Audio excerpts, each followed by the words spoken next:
In the shadowed heart of Blackthorn Prison, my first week as a nurse became a descent into desire and dread. Cell 6 held Elias, whose voice smooth as velvet, sharp as a blade, whispered my name, though I'd never spoken it. His words, "You're a flame waiting to ignite," stirred a heat I couldn't quell, my skin tingling as if brushed by unseen hands. Yet his gaze, glinting like a predator's, promised something darker. Each night, his murmurs grew bolder, weaving promises of ecstasy laced with menace. When faint marks appeared on my skin, like petals pressed too hard, I sensed a presence beyond Elias, a hunger lurking in the prison stones. Was it desire pulling me toward cell 6, or something ancient, craving my surrender? One thing is certain, Elias knows my secrets, and Blackthorn's wolves are watching. Will I resist or burn in his embrace? Asterisk the iron gates of Blackthorn Prison, groaned shut behind me, sealing me into a world of damp stone and flickering fluorescent lights. It was my first day as a nurse, a fresh start after a breakup that left my heart raw and my nights sleepless. At 28, I craved purpose, and Blackthorn, a crumbling Gothic fortress on the edge of nowhere, promised it. The air was thick with mildew, the corridors a maze of echoes, clanging bars, distant shouts, the scuff of boots. I adjusted my crisp white uniform, the fabric stiff against my skin, and followed Warden Hayes through the intake. "Keep your head down, Clara," he growled. His voice like gravel. "This place chews up the soft ones. And stay clear of cell 6, that one's trouble." His eyes, hard as flint, lingered on me, but he offered no explanation. I nodded, clutching my medical bag, its weight grounding me against the prison's. Oppressive chill. The infirmary was a stark box of peeling paint and rusted cots, the smell of antiseptic warring with decay. My first rounds took me through Block C, where inmates leered or ignored me, their faces blurred by the dim light. Cell 6 was at the end, its bars blacker than the rest, as if absorbing the shadows. I paused, my clipboard trembling in my hands, when a voice slipped through the dark. "Clara." My name, spoken like a caress, stopped my breath. I hadn't shared it, not with the guards, not with the inmates. I stepped closer, the air growing heavier, warmer. A silhouette leaned against the bars, tall and lean, his features half hidden. His eyes caught the light, glinting like polished obsidian, and I felt a pull, as if a thread had snagged my heart. "You're lovelier than the moonlight," he said, his voice a low hum, velvet over steel. My cheeks flushed, a warmth spreading through me, unbidden and sharp. I should have walked away, but my feet stayed rooted, my pulse a traitor racing under my skin. "Who are you?" I managed, my voice barely above a whisper. "Elias," he said, the name rolling off his tongue like a secret.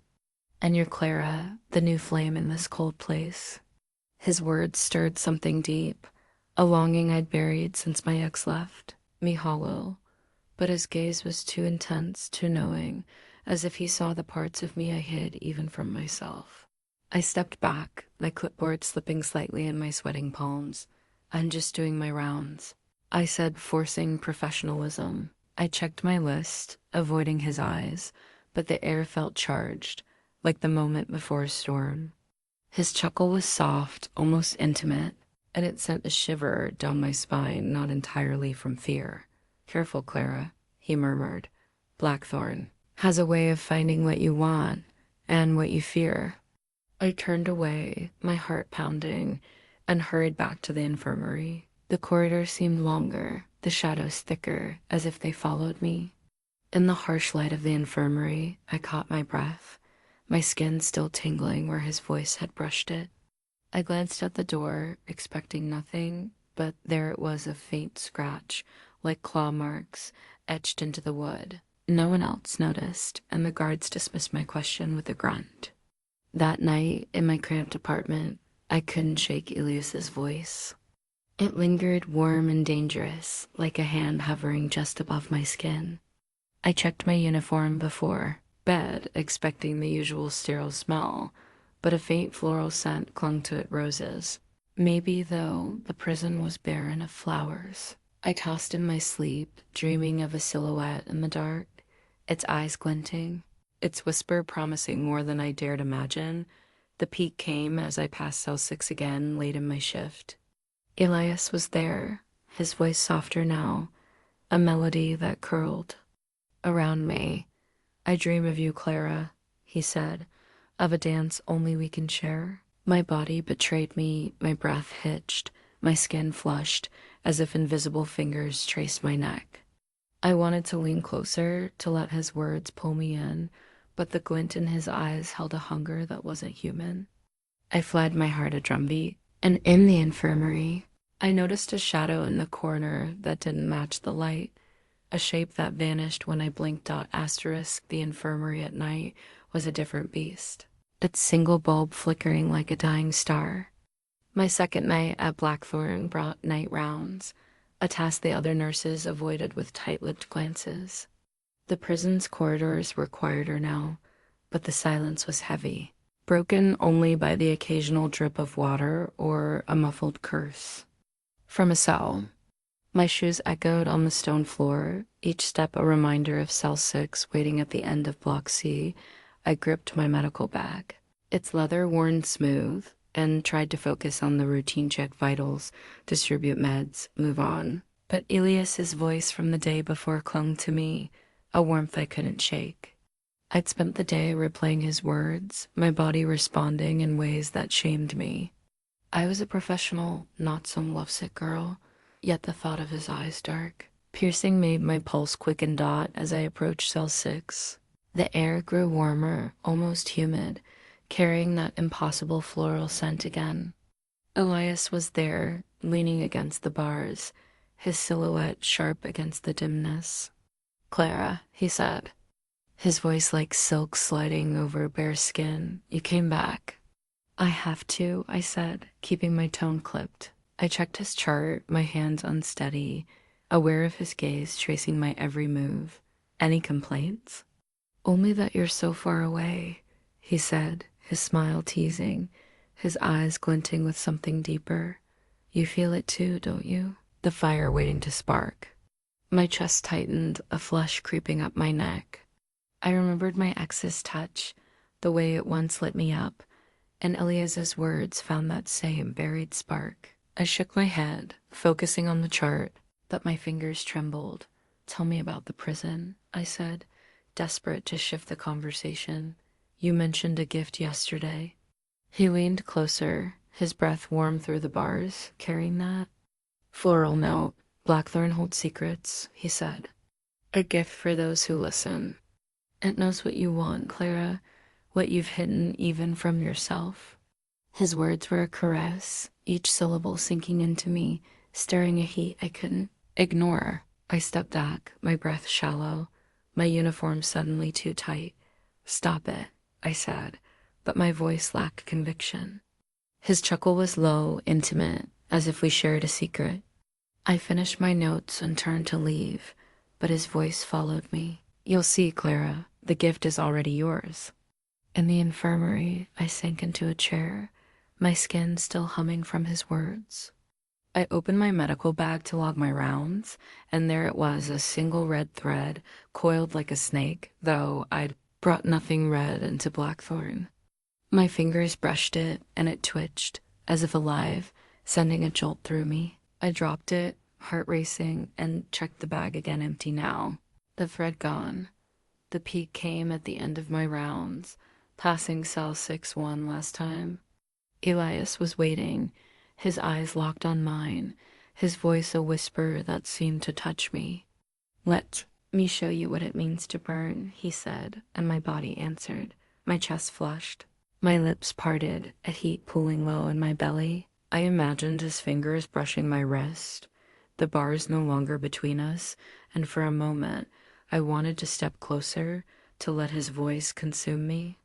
But the red thread's twitch flashed in my mind, and I saw a shadow behind him, too tall, too wrong, its edges blurring into the dark.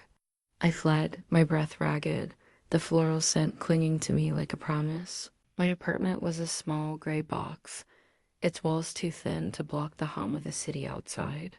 Sleep had become a battle since Blackthorn, and that night, after Elias's words clung to me like damp silk, I fell into a dream that felt too real. I stood in a misty version of the prison's corridors, candles flickering in sconces that didn't exist.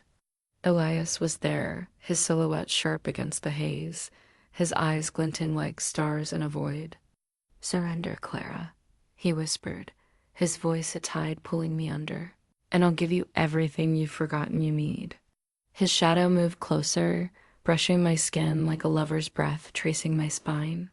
My body responded, heart racing, a warmth spreading through me, shame and desire twisting together. I woke gasping, my skin flushed, and found faint marks on my collarbone, like rose petals pressed too hard, too precise to be a dream's residue. I checked the marks in the bathroom mirror, my reflection pale under the fluorescent buzz. They weren't bruises, but delicate, red imprints, curling like tendrils. My fingers trembled as I touched them, the skin warm, as if something lingered there. At Blackthorn, the day shift felt heavier, the air thick with that floral scent roses, or something sweeter, unnatural in the prison's sterile decay. I avoided cell 6, focusing on bandages and charts, but Elias's voice echoed in my mind, each syllable a hook in my flesh, dot in the infirmary. I stole moments to research Blackthorn's history, flipping through a dusty logbook from the library. Elias Varn, an inmate from 1873, stared back from a faded sketch. His eyes, even in ink, held that same piercing glint. Accused of bewitching guards and inmates, he was executed for occult practices, his cell sealed until renovation's decades. Later, the logbook mentioned whispers, disappearances, a presence that fed on want. My stomach twisted, but my skin wormed, as if the marks on my collarbone pulsed with his name. During evening rounds, I couldn't avoid cell 6. Elias was waiting. His lean frame relaxed against the bars, his smile a blade wrapped in velvet. "You dreamed of me, didn't you?" he said, his voice low, curling around me like smoke. My cheeks burned, my denial caught in my throat. I gripped my clipboard, the paper crinkling, and checked his chart, but his gaze felt like a touch, heavy and warm. "You can't hide it, Clara," he said. "I see the fire in you." My lips parted, a breath escaping, and I hated how my body leaned toward him, drawn by a thread I couldn't see. The peak came as I stood frozen, his words sinking deeper. "You want this," he murmured, "to feel alive again." My skin tingled, as if his voice traced my neck, my wrists, igniting a heat I hadn't felt in years. I imagined stepping closer, the bars vanishing, his breath against my skin, a forbidden stance I craved. But then I heard a whisper in my ear, not his, though his lips didn't move. The marks on my collarbone burned, and my reflection in the cell's small window showed my eyes glowing briefly like his. I stumbled back, heart pounding, the floral scent choking me. Elias's smile widened, but the whisper lingered, cold and wrong, from something beyond him. Asterisk, the prison's basement archives were a labyrinth of dust and shadow, lit by lanterns that flickered like dying embers. I'd snuck in after hours, driven by the marks on my skin and the whisper that wasn't Elias's. The logbook's pages had led me here, to a journal hidden behind crumbling files, its leather cover etched with symbols that made my eyes ache. It described Elias Varn's ritual, a pact to bind his spirit to cell 6, feeding on desire to grow stronger. "The heart's want is its strength," the journal warned, and I felt a chill, my collarbone marks tingling as if in response. I pocketed a sketch talisman, a circle with thorns, hoping it could break the ritual's hold. Back in the infirmary, the night shift loomed, and cell 6 waited. The corridors felt tighter, the floral scent thicker, like a lover's perfume, turned sour. Elias was there, his eyes brighter now, almost luminous. "You've been digging, Clara," he said, his voice a siren's call weaving through my veins. "Did you find what you're looking for?" I clutched the talisman sketch, my fingers sweaty, and tried to focus on my rounds. But his presence was a weight pulling me closer, my body betraying me with every step. "You're fighting it," he said, leaning against the bars. His shirt opened just enough to reveal the curve of his collarbone, a mirror to my own marked skin. Why resist what feels so right? My breath hitched, my uniform suddenly too warm, as if his words were hands brushing my skin.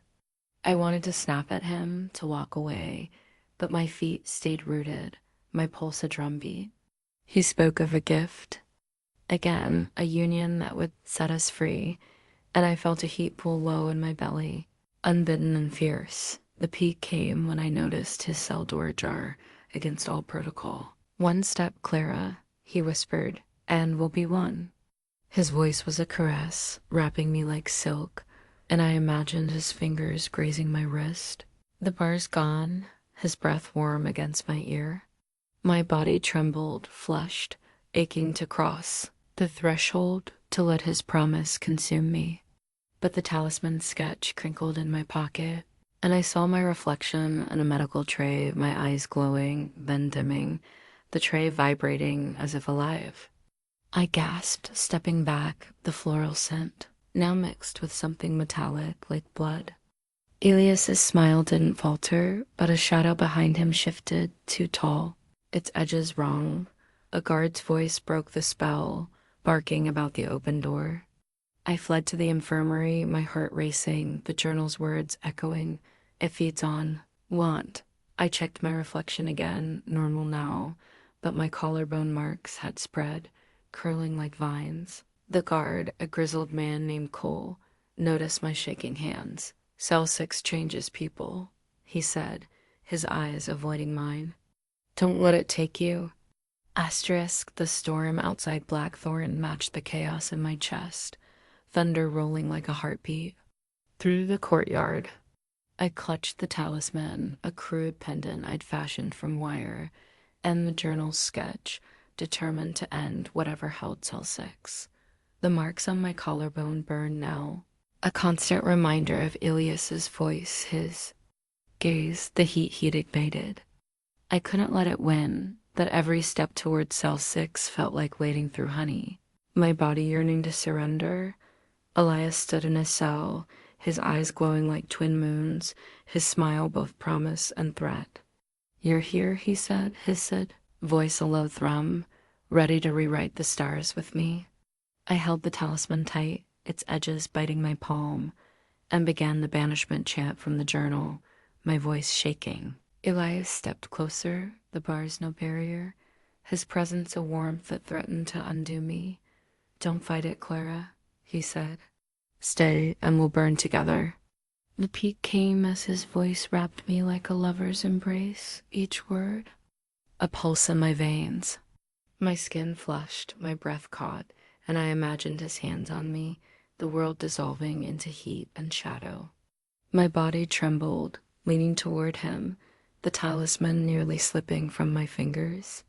I wanted to step into his cell, to let his promise consume me, to feel alive in a way I hadn't since my heart was broken. But the marks on my skin burned sharper, and his form flickered, skin paling, eyes hollowing, revealing the entity beneath, a thing of hunger and bone. I forced the chant louder, my voice cracking, and ran to the courtyard where rain soaked me to the bone. I lit a match, the journal's pages curling in flame, the talisman glowing hot in my hand. Elias's voice echoed, desperate now. "Clara, don't." But the entity's hold weakened, his form fading into shadow. The air grew, cold, the floral scent gone, replaced by wet earth. I collapsed, the talisman heavy, my skin still tingling with his voice's echo dot in the infirmary. Cell 6 was empty, Elias gone, the guards claiming he'd never existed. My marks faded, but a faint warmth lingered on my skin, a whisper of roses. When I closed my eyes, I'd won, but Blackthorn's walls still watched, and I wondered if the entity or my own desire would ever let me go.